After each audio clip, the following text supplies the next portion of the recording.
This absolute idiot of a learner failed his driving test 3 times, quite possibly one of the worst learners I've ever known. All of his fails were due to avoidable mistakes, very avoidable in fact, and when I say avoidable, I mean stupid and silly.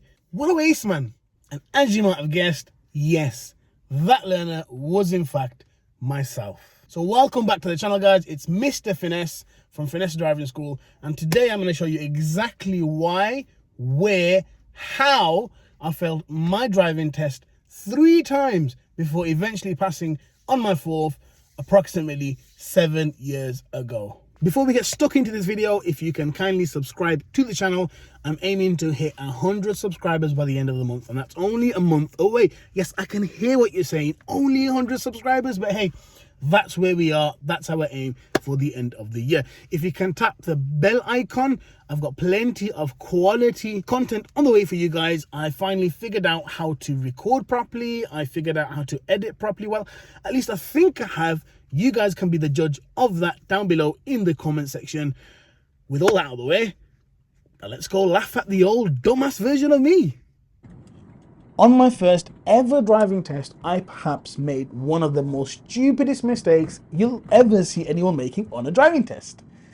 Now, the instruction is to go third exit right. In fact, it's important to note that the third exit on this occasion has 2 lanes, the first of which will always have parked cars regardless of what time, what day you're driving in. I then go and proceed to exit into the left lane, stopping behind what I deem to be a line of traffic, living up to the name Idiot. The examiner then has me move off using the right lane to continue making progress. At the end of the test, he did ask me, why on earth did you stop there, mate? Had you not done so, I'd have passed you. I then gave him a long-winded explanation as to what was going on in my head. So I had thought that the parked cars were in fact a line of traffic. So then, rather than go over to the right lane, overtake the traffic, bring it back over into the left lane, I'd much rather wait, relax, allow the cars ahead of me to continue going, and then follow in behind them. The examiner then stared at me like I was an idiot for about 5 seconds. He then smacked me on the back of my head and proceeded to ask, where on earth are you going to find this much traffic at 8 AM on a Saturday morning? I'm not too sure under which category the examiner would have marked me down in. But if I was the examiner for myself on that day, I would have probably introduced an entire new category for people like myself. In other words, complete idiots. In this following recording, I will endeavor to show you what a complete idiot I really was. This was the 2nd time I failed my driving test. Now, as you get to the end of this road, you will notice there's no giveaway line painted out. So naturally, being who I was, I didn't feel the need to stop at the end of the road.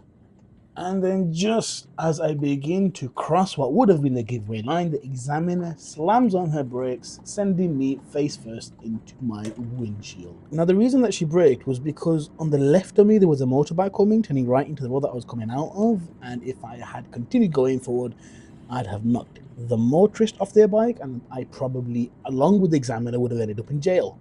So luckily for all other road users, I had failed my test on that specific day, and rightly so.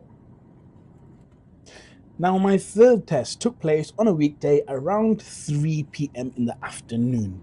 And there was so much traffic that I remember being on this road. It took about 5 minutes for me to get from one side to the other. And I remember imagining endless scenarios of what was waiting for me at the roundabout ahead. Now, not to worry, I wasn't completely batshit crazy. I did not imagine stuff like dinosaurs and demons waiting for me at the roundabout. Now, as I got closer to the roundabout, I noticed that the drivers ahead of me had decided to all start shooting off together.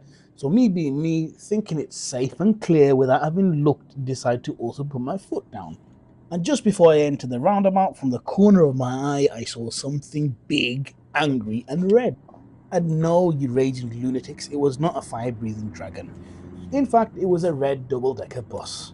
But by the time that I'd realised, again my face was squashed up against my windshield. And so luckily enough for me, the examiner decided to press her brakes, allowing me to continue to live so I can record this video for you guys.